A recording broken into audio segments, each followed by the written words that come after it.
Pit Talk, brought to you by Shannon's. Cars are our passion. Building, restoring, or modifying. It's about making it our own. It's an obsession. Shannon's know what it's worth. That's why the agreed value includes all your modifications. Get a quote online today. This is the moment then that we've all been waiting for. 4 in a row, Max. Here comes Oscar Piastri, Lando Norris. They are playing hardball out there at the moment. The pivotal moment of 2024. Hello and welcome to Pit Talk, brought to you by Shannon's. On today's episode, Oscar Piastri wins his fourth Grand Prix in 5 races to extend his advantage atop the Drivers' Championship standings. And with McLaren scoring its biggest victory of the season yet, is there any hope for any of its would-be rivals? My name's Michael Laminato. Thanks very much for your company, and I'm thankful for the company as well of my co-host. He knows exactly where he's going to be in the first weekend of May in 2041. It's Matt Clayton. Oh boy, the Miami Grand Prix extension as I approach pension age was a little confronting over the course of the weekend, but 6 a.m. Monday morning Australian time Formula One, there should be more of this, I think. I don't mind it, Breakfast Grand Prix. I've got to say, 2041 Miami extension, I was alarmed to find Kimi Antonelli will still be younger than I am now. Oh no. When that contract is up for renewal again. Best not to dwell on these things, I suppose. Let's try and stay on the Miami Grand Prix, which Oscar Piastri won his 3rd race in a row, as I think we foreshadowed last week. We did. First Australian to do that since Alan Jones in 1979. Long time ago.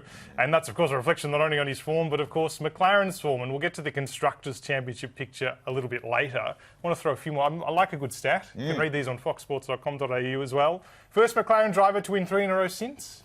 Ooh, Mika Hakkinen? Correct. In 98, I believe. Yes, 7 to 8 over the course of the season. Yes. Last McLaren driver to do so in one season since? Ooh, go on.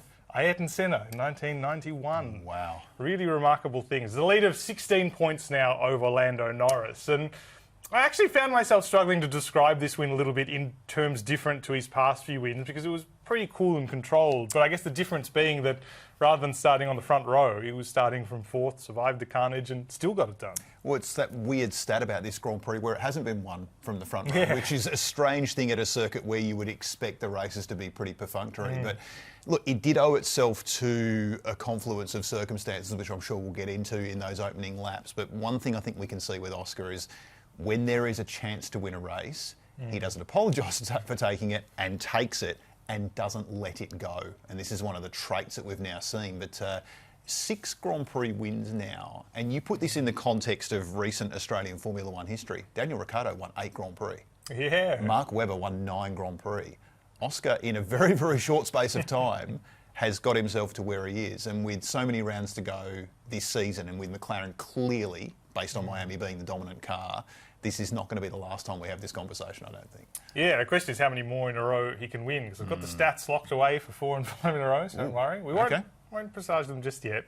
But it really was, it didn't need a second asking, really, to take this victory. And I guess we can go to some of the battles here, because there were really only 2 main battles here. It was Oscar versus Verstappen, and then later Norris versus Verstappen. And it's sort of interesting because while we've become very used to seeing Oscar battling at the front, it's very easy to forget this is only his 3rd season in the sport. And not just that, but for probably half of that time, more than half that time even really, the McLaren car hasn't been a car that's regularly fighting for wins. It became a podium contender a couple of years ago, and then late last year was the car that ultimately won the Constructors' Championship. But we therefore don't have the history of Piastri versus Verstappen that we do of Norris versus Verstappen as just one example. And we saw a little bit in Saudi Arabia, obviously. That was really only one corner, but it became part of the story. And now we saw a little bit more.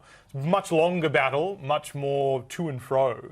But I was really impressed with the way that he really tested Verstappen's defences. I guess you could argue Verstappen knew he probably wasn't going to win this race anyway, but he still tried. I mean, it's never easy to pass Verstappen. But I really thought the way he thought his way through it was really quite interesting and a good first or early chapter in that battle.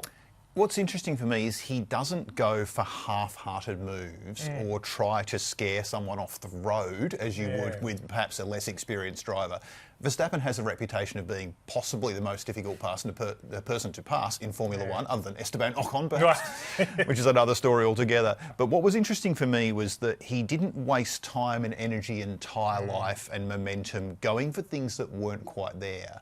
And the way he raced, it was like he was the more experienced party in the McLaren duo here, because you contrast the way both of them ultimately made their way past Verstappen. Piastri's was minimal attempts, maximum efficiency, very, very clean and calculating into turn one. And the amount of time it took Norris to do the same thing against an opponent in a weaker car, that really was the race, because there wasn't a great deal between the two of them when they were second and third on the road. By the time Norris had made his way past Verstappen and the McLarens were in the natural order they should have been in, that was the race right there, in that the margin was over 8 seconds.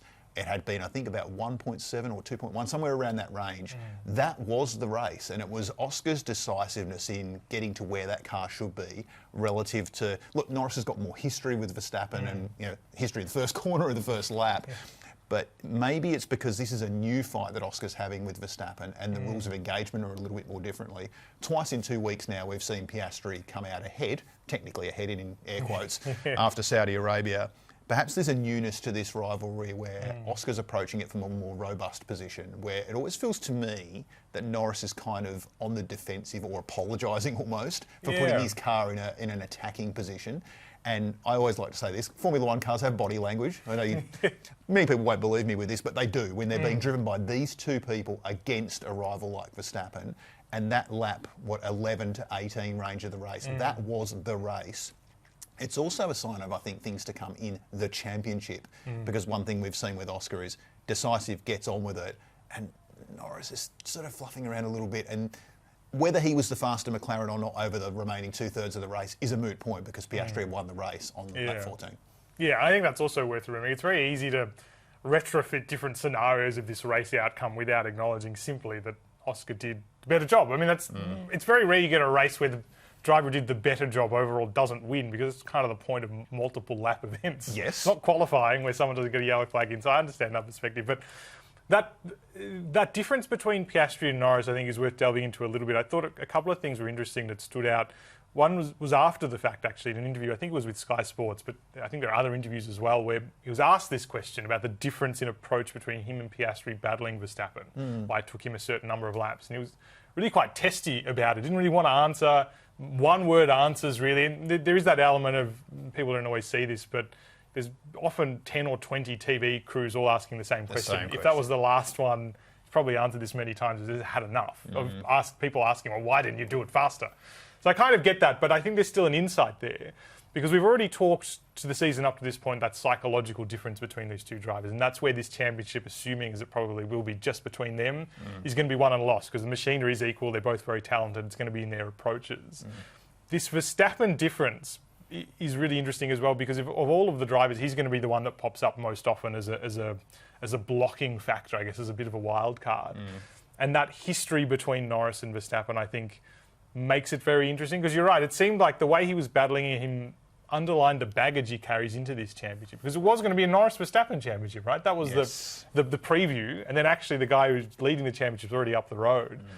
That, for me, is going to be quite interesting, I guess, third element that's going to play into this title fight. Baggage and history and precedent, I guess you want to add another part to that, because obviously last year we had the Lando Norris championship charge, air quotes for a second time this episode. There wasn't really one, it was more theoretical than practical, really. But whenever Verstappen felt like he was in a position of vulnerability, his elbows were very, very wide, because I think he deep down thinks that he can intimidate or bully Norris, because Norris has come off second best in so many of these things and has spoken very openly about the psychological part of his game. Piastri is, and this is meant as a compliment, Piastri is so robotic when it comes to these sorts of things. Like, robots generally don't have feelings, as I'm sure you're aware. But that really plays in his favour here, because I'm not sure Verstappen quite knows how Piastri is going to react in one of these situations, because Oscar is so level. And so you don't know whether he's going to be pumped up about it or depressed if it goes wrong. He is so flatline most of the time, and he's probably a more difficult opponent to read. And we know what Max's default setting is with this. He's going to be very, very aggressive. He's going to take things to the absolute edge of acceptability and occasionally over, as we've seen in the past. You know, we've had to rewrite rules because of the way he defends and the way he attacks. But It's new with Oscar. There's not a lot of history between the two of them, but I think Oscar is just so flatline and composed in these sorts of situations, and there's a decisiveness that I'm really enjoying about the way he's driving at the moment. Because yes, he is relatively, in Formula One terms, inexperienced. It was only a year ago that McLaren were winning races for the first time at this very Grand Prix in Miami. You look at how much the game has moved on since then. But as the stakes have been raised, I think Piastri is rising with those. And that's why he has this championship advantage right now. There's a power dynamic there as well, right? Like if you think about the professional relationships might be a better way to describe it, is Norris, I think you sort of alluded to it there, in his battles with Max, has usually ended up apologising for something or saying that Max was not in the wrong for anything. You know, maybe it tipped over a little bit in Mexico last year, but Max was so obviously in the wrong there that saying anything else would have been ridiculous. And then the opposite, you have Piastri. I'm trying to think of the interactions they have. The only one I could think of was last weekend in Saudi Arabia after Max had been defeated, saying, Oscar's doing a great job, he's professional, he's got the stuff of a world champion, words to that effect. There's an obvious dynamic there that's very different for those two different sides of Verstappen. You know what's interesting? Piastri and Verstappen, you wouldn't necessarily put them in the same basket of driver, but they actually are when you think about the uncomplicated nature with which they go racing. It's quite black and white. There's not a massive amount of nuance. You're right, you're wrong, you move on. There's none of this emotional baggage and, oh, what about this, and thinking about things that have happened 3 races in the past. They're actually pretty similar in a lot of ways, in that they're just very uncomplicated and matter of fact. This is the way I'm going racing at this corner at this moment in time, and then we move on. And as much as Verstappen would have been filthy with the way that Piastri made that pass to take the lead of the race in Miami, there would have been almost a begrudging appreciation, I think, of the fact that, well, I could have seen me doing that to somebody as well. He out-Verstappen in that respect. But it was clean and it was clinical, and there was no room for ambiguity, and we just moved on. And I think they're actually very similar in terms of racing personality now, outside of the car. Who would know? I don't think they're going to be having barbecues at each other's places anytime soon. But in terms of a professional respect between two people that go about it very, very similarly, I think you can see that building. And those Verstappen comments in Saudi were notable, because that's not the sort of thing Max tends to say about a rival, is it? No. Very fatherly, you might say. Well, perhaps. He's an old man of the sport now, isn't he? Bit of practice, I suppose. Well, yes, ahead of time. I guess the one other talking point I want to take us to here was the only controversy of the race, I suppose, which was that Norris and Verstappen run-in on the first lap. Not the first time we had a first corner, not Stewart's investigation. Of course, we go back to the sprint. It was Antonelli versus Piastri. Piastri coming off ahead there, and the stewards deciding there was no case to answer, which I think was correct. But the Norris thing was a little bit more contentious, perhaps not from the stewarding angle. There's been a lot of debate since then about whether, or the rights and wrongs of Norris having an attempt around turn 2. Sparked off a little bit, it's got to be said, by team principal Andrea Stella, who said afterwards that in hindsight he probably shouldn't have tried to pass Verstappen there. Yes. Which I thought was a little bit interesting.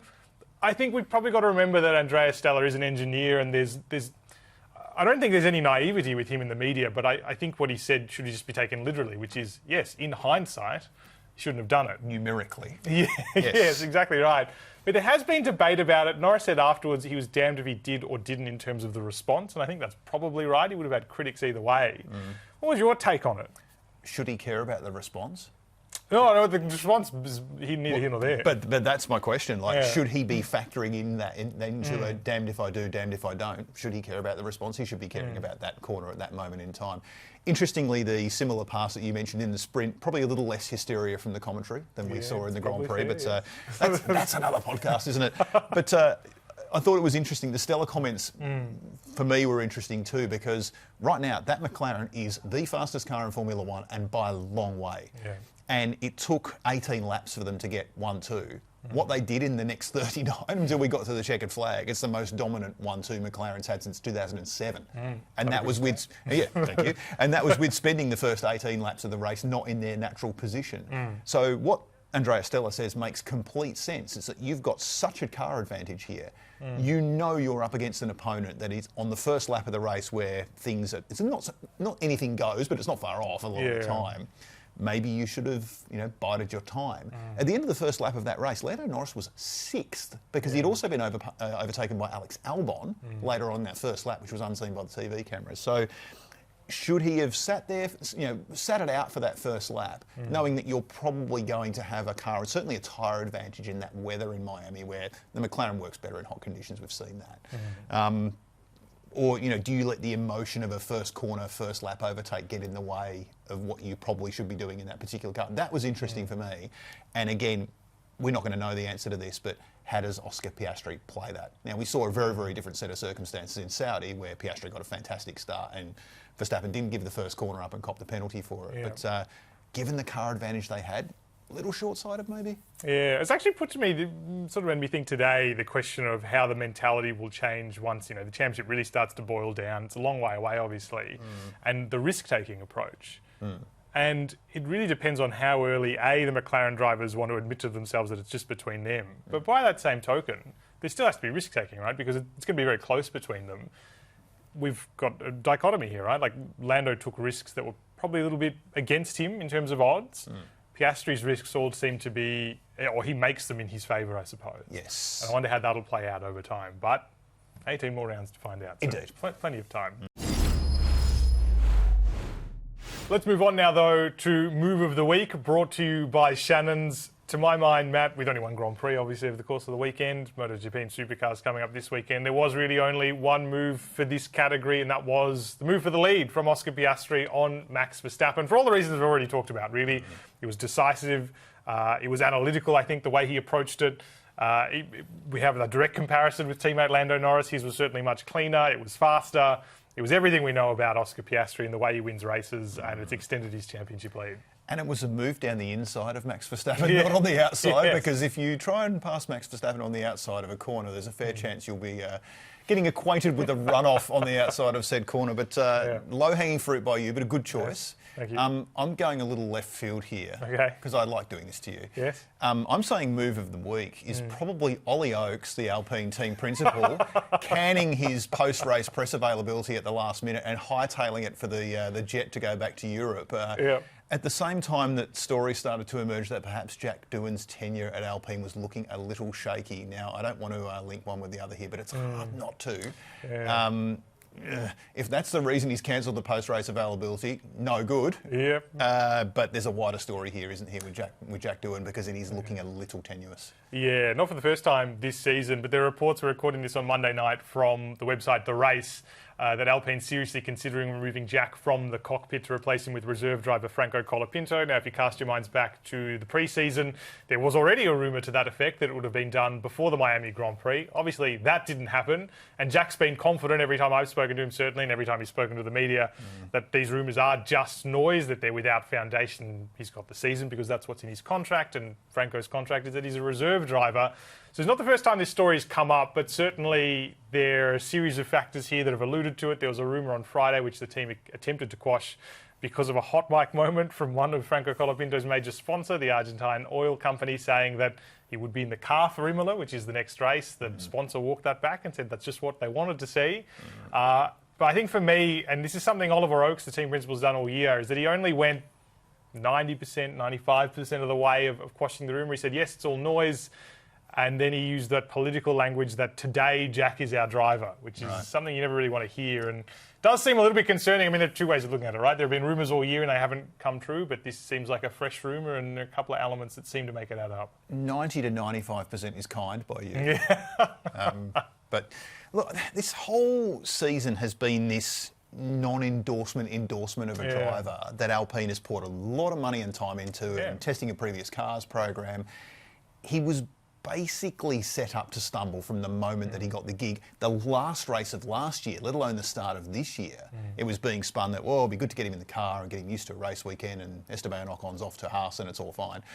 I'm not sure he was ever really put in a position to maximise what it is that he could or could not do in this car.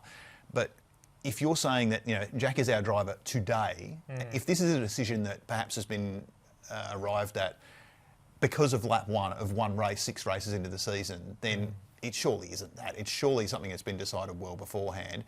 I don't think you can have this as the straw that broke the camel's back. Jack's had some good performances. Qualified Pierre Gasly for a Grand Prix for the first time. Alpine's not been particularly good anyway, anywhere, and it doesn't matter who's driving it. But there are green shoots of progress there. But the whole time it's felt that he's sort of on death row with this.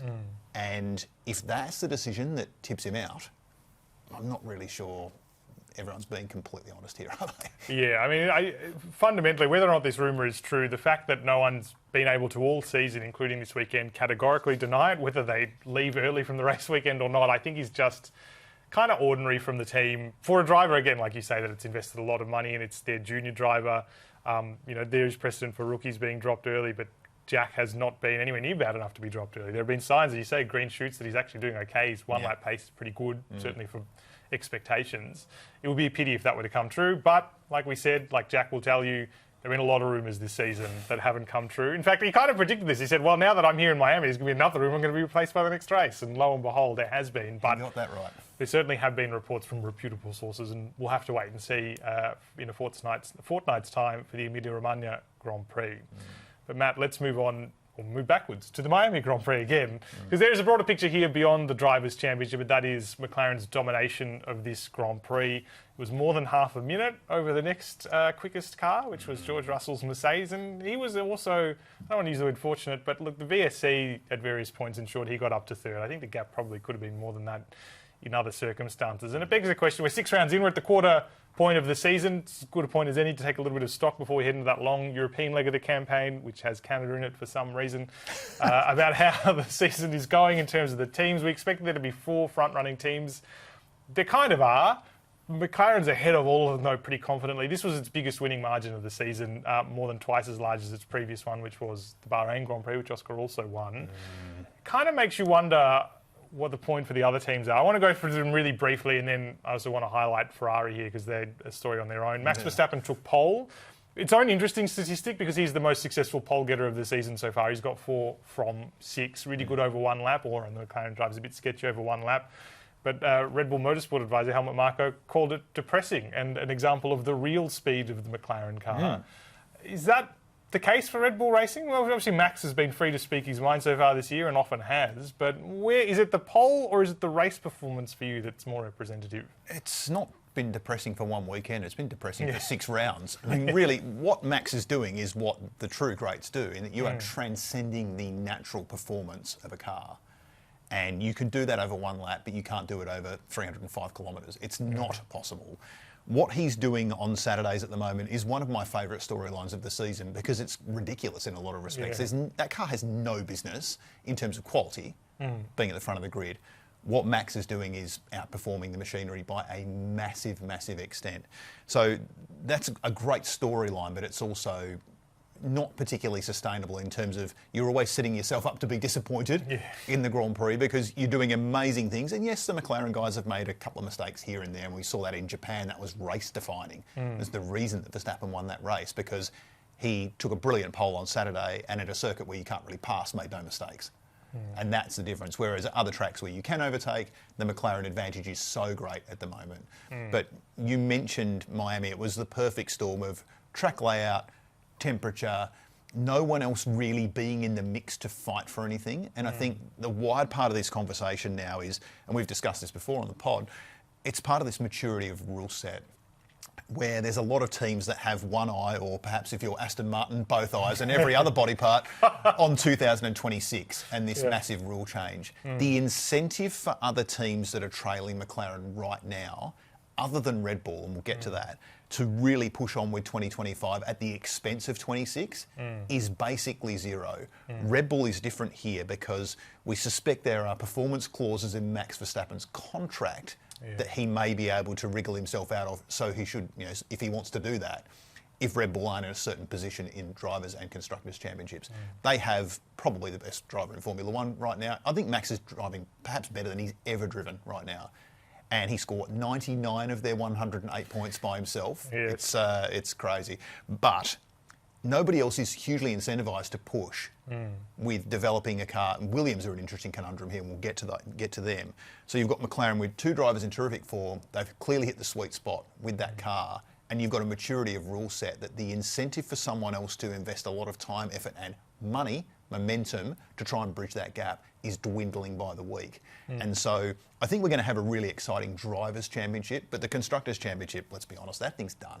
Yeah, well, I want to contrast perhaps even those two teams. Mercedes has always been thereabouts had a little bit of a wobble last time out. George Russell got another podium, though. He's driving at a really high level. Fantastic level. Yeah. We'll get to Andrea Kimi Antonelli a little bit later on as well, because he certainly deserves mention after this weekend. But contrast it with Ferrari, because Ferrari is the team that probably ended last year as fastest, challenged for the Constructors' Championship, fell 14 points short, and really thought, and I certainly thought, a lot of people did, that they would kick on in a way McLaren would have as well this year. No one expected McLaren to dominate like this, and no one certainly expected Ferrari to be this bombastic. I know that sounds strange because it is Ferrari, but they seemed like they were getting their act together, and this year has felt like a little bit of a step backwards. They were the 5th fastest car this weekend, behind Williams, as you mentioned, behind Alex Albon in the race, and then also in qualifying behind as well.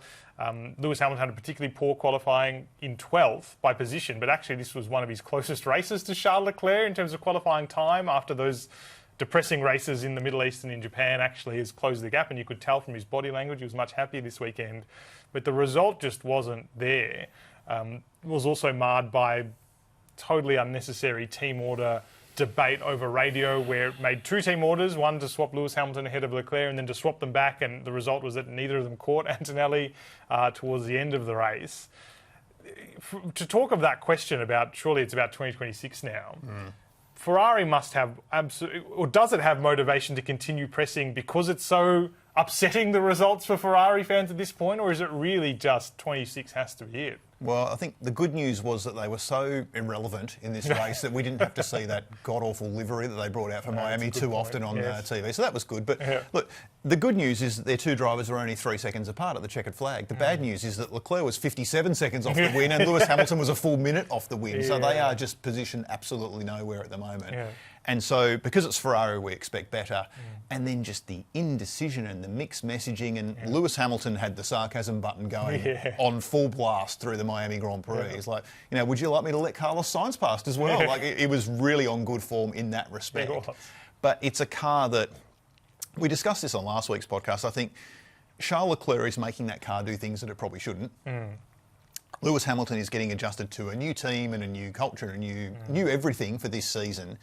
If this is the pain you have to go through to make 26 more palatable, that's the only thing that gives Ferrari a pass right now. Because if you're judging this in isolation, with the driver lineup they've got and the resource that they have, this is dreadful right now. And you mentioned being outpaced by Williams. And this is not 1997. Like, this is a conversation that was legitimate back when Mika Hakkinen was winning his 3 straight races for McLaren. That's a legit conversation. That hasn't been a legit conversation for years. But there was nothing in that race weekend in Miami where you looked at Williams and said, this is a product of good luck for Williams or circumstance. They were better than Ferrari on merit in every measure.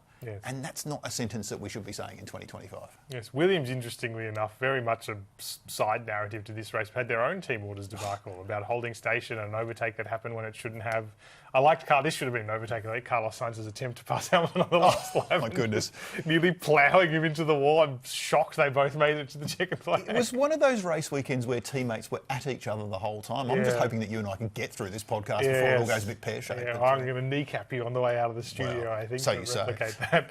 I think for Ferrari, just to sum up on the Ferrari thing, I think you're right. If this is all about 2026, then sometimes you've got to grit your teeth through 24 Grand Prix in a season and get it done. But I think for me, what's more concerning than the car pace, because you're right, it's the end of the regulations. We're at this funny stage of this regulations where getting any performance is really difficult. They've got an upgrade coming for Imola, of course they do. It's one of their home races, and maybe that'll at least make the performance more respectable, because I think that's all they can really aim for at this point. I'm not expecting a massive revolution in terms of performance, but it's that operational sharpness we'd come to get used to last year, where we thought, this is the version of Ferrari that's going to do it because they've got their house in order in a way they hadn't for many years. That has felt like a step backwards this year. And I don't want to doubt Fred Vasseur, because he's got runs on the board. He did the job last year. Like, the job had been done. It is possible to do that job. But the fact that it's happened this year, when it should be preparation, when they should be proving they've got everything together, is still early in the year. But that, for me, is just a little bit concerning, I think. A little bit. And look, I often wonder, and Vasseur says this all the time, you do wonder how much of the broadcast of the radio chat is done purely for, cue the Benny Hill music, here go Ferrari again. A bit of that sort of thing. But at the very least, this season needs to be getting Leclerc and Hamilton to work well together, get Lewis accustomed to the team and comfortable and be operationally sharp for when you get this blank sheet of paper for 26. At least you're starting from a point where you might be able to do something. If we're still floundering around with operational things and confusing mixed messages across the radio and no one knows whether they're coming or going, this is what the next 18 races are for Ferrari, because short of some remarkable circumstance, they're not going to win one. And you'll have the odd outlier. Charles Leclerc will put it on pole somewhere, probably Baku. Yeah, or Monaco. Yeah, or Monaco, one of those two. And there'll be the odd outlier performance. But in terms of where they are right now, I just never thought that I would see the day where Williams would be comfortably outperforming Ferrari on merit in 2025. But here we are. Remarkable scenes. If only the regulations went for one more year. Let's not. Very interesting. Matt, before we wrap up this, though, we must go to the crystal ball from Complete Home Filtration. Thank you very much. I'm hoping we'll get a crystal ball in the studio at some point. Technically, they don't exist, which is why we don't have one, but maybe we can get something. I'm going to make my prediction. Go on. Of course, we can choose any time frame we like, so I'm just going to choose the next Formula One Grand Prix, which, of course, is at Imola, which is Andrea Kimi Antonelli's home race. He's born in Bologna, only down the road. I think this will finally be his first podium after the near miss of Miami twice in the sprint and in the Grand Prix. He was really impressive this weekend. He's been very good all season without having these wildly impressive results. Been more than good enough for the gamble Mercedes has taken to put him into the car. But this was the first weekend where I think you really saw why they did it, because from the very first day, and this was a sprint format, which means drivers is really at a premium to be on it immediately, and he had Russell's number pretty much the whole weekend. I'm willing to say, okay, the race didn't go his way, but there was some strategy elements to it. Obviously got that sprint pole, extremely irritating because I don't know how to statistically treat that. Do you want to call him the youngest ever pole getter? I'm not sure. Technically, yes, but anyway, he got it done regardless. But couldn't get the result on either day, partly because of that battle with Piastri, and then, as I said, with strategy. But I think he'll get it done in Italy. Imagine the result. Imagine an Italian on a podium in Italy. And of all tracks, I love Monza as well, but Imola. Might be the last year of Imola as well. That's news I expect we'll get in the next couple of weeks. I think that would be enormous. Be a fantastic story, and something that would be, look, as impressive as George Russell has been this year, and you can see that reflected in the points table, he's probably overachieved, statistically compared to where he's been on track a lot of the time.